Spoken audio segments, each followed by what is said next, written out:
Mas Joshua, melanjutkan diskusi kita tadi. Kalau melihat proyeksi pemerintah Q1-nya atau kuartal 1 di rentang 5,5 sampai 5,7. Sementara tantangannya masalah eskalasi di Timur Tengah ini berpengaruh pada stok bahan bakar, distribusi dan lain-lain. Ke dalam negeri kita udah kerasa, dan ditambah lagi ada pembatasan saat ini yang berlaku mulai 1 April 2026 untuk pemakaian BBM dan WFH.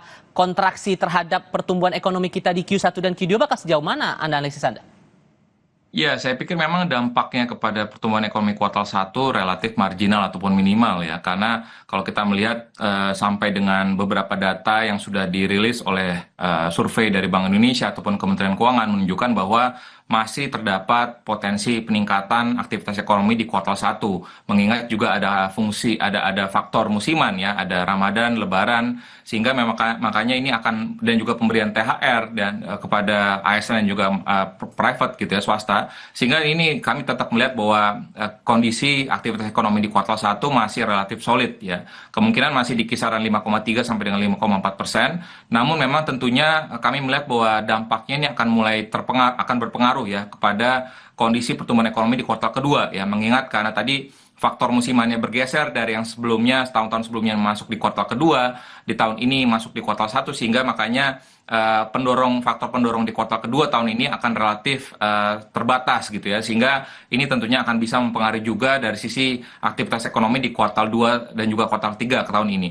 Dan juga ditambah lagi dengan kondisi tadi ketidakpastian geopolitik global, tentunya investasi pun juga akan cenderung melandai, akan terbatas gitu ya, akan wait and see, sehingga tentunya ini akan menjadi tantangan cukup berat bagi perekonomian dunia dan juga Indonesia di mulai kuartal kedua. Dan karena kalau kita lihat bahwa di kuartal 1 sebenarnya dari sisi, sekalipun memang sudah ada kenaikan harga minyak mentah dan juga pelemahan nilai tukar rupiah, namun kami melihat dari sisi nilai rata-ratanya ini masih bisa tercover ya, ataupun masih bisa diabsorb oleh APBN 2026 ini. Oke. Kalaupun kemudian sampai dengan detik ini pemerintah menyatakan belum ada kenaikan harga BBM, baik itu subsidi maupun non-subsidi, kecuali ada catatan untuk non-subsidi ini masih akan dibahas dan membaca lagi dinamika harga minyak dunia. Kalau kondisinya sekarang seperti ini dengan anggaran kita yang secara fiskalnya juga sudah cukup terbatas seperti sekarang, Mas, rasa-rasanya yang paling relevan untuk ambil kebijakan langkah pendek dan menengahnya seperti yang kita lihat sekarang, atau ada cara lain? Ya, tentunya kami tetap melihat bahwa penghematan dari sisi penghematan dari sisi konsumsi energi yang kurang produktif ke perlindungan atas kegiatan yang produktif itu harus diprioritaskan gitu ya. Dan ditambah lagi juga tentunya pemerintah tadi perlu menjaga tadi ketersediaan logistik ya, transportasi umum, distribusi pangan ya, industri, rumah sakit dan juga layanan dasar lainnya, sambil juga memakai ruang dari penghematan ini dan juga refocusing anggaran untuk menopang daya beli masyarakat dan juga menstabilkan harga pangan. Karena tentunya kita juga perlu mencermati bahwa dengan kenaikan harga minyak mentah dan juga kenaikan amonia ini juga akan bisa mempengaruhi nanti kenaikan harga pupuk, dan tentunya akan juga mempengaruhi harga pangan ya dunia. Jadi tentunya dengan sekalipun memang pemerintah sudah menyiapkan ruang ya untuk melalui refocusing ya dari di kisaran 121 triliun hingga 130 triliun, dan juga kami juga melihat bahwa kebijakan B50 ini juga diharapkan akan bisa menghemat BBM lebih jauh lagi ya, karena tentunya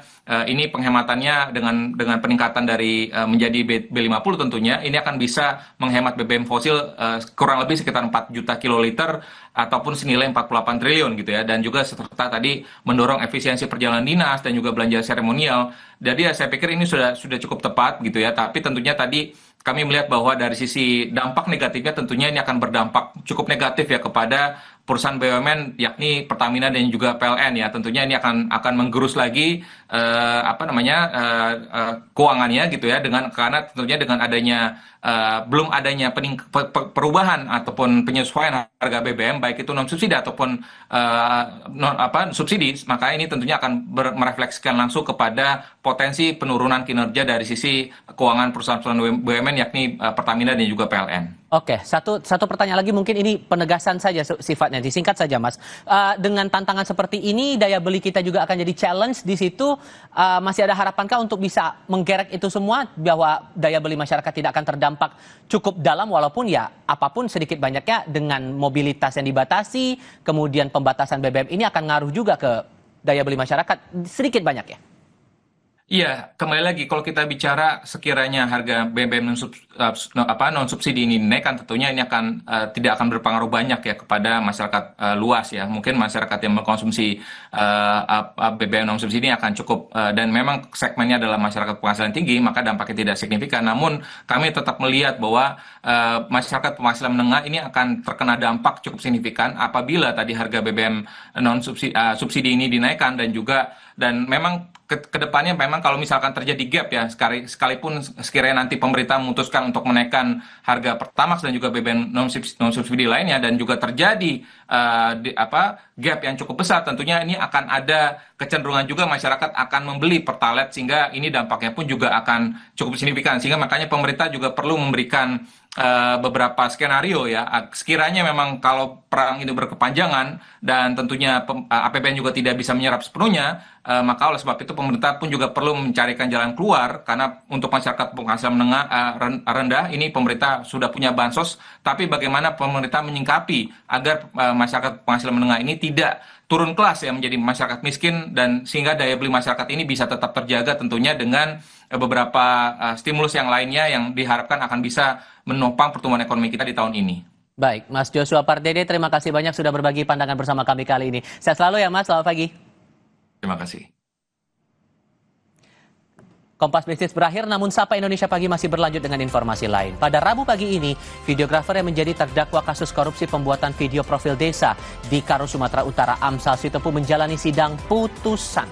Amsal terjerat kasus korupsi dan didakwa merugikan negara sebesar 202 juta rupiah. Tetap di Kompas TV.